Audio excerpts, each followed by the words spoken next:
आम हिंदुस्तानी 2 जून की रोटी के लिए भागा दौड़ी कर रहा है और आईबीसी के तहत पिछले 8 सालों में जो देश में रिकवरी हुई वो मात्र 17.6% हुई।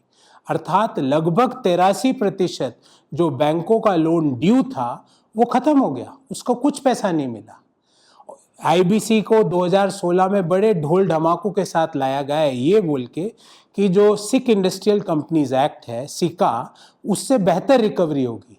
पर सिका में एवरेज रिकवरी हुआ करती थी 25% और आईबीसी में मात्र 17.6%। और तो और 75% जो यूनिट्स हैं जो आईबीसी के तहत गई वो लिक्विडेशन और वाइंडिंग अप के लिए चली गई। तो आईबीसी में हमने क्या पाया?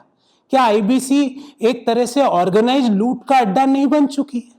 क्या आईबीसी के तहत कंपनियां विशेष जो सेक्टर्स है उसमें मोनोपोलीज का निर्माण नहीं हो रहा है? हमने एक उदाहरण भी दिया कि किस तरह अडानी ने 1000 करोड़ से ऊपर की 3 कंपनियों को आईबीसी के तहत लिया। और एक उदाहरण तो एसआर पावर का है जिसमें बैंकों को 12,000 करोड़ रुपया एसआर पावर से लेना था और अडानी ने उस कंपनी को मात्र 2,500 करोड़ में ले लिया।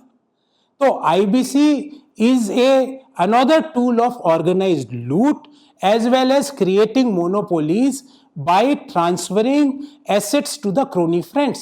और ये जो आज हमने आंकड़ा दिया 17.4% का और जिसमें 83% बैंकों का ऋण डूब गया, 75% आईबीसी में यूनिट्स लिक्विडेशन में चली गई और जो रिमेनिंग 25% जो रिजोल्यूशन में गई उसमें भी बैंकों का 68% लॉस हुआ।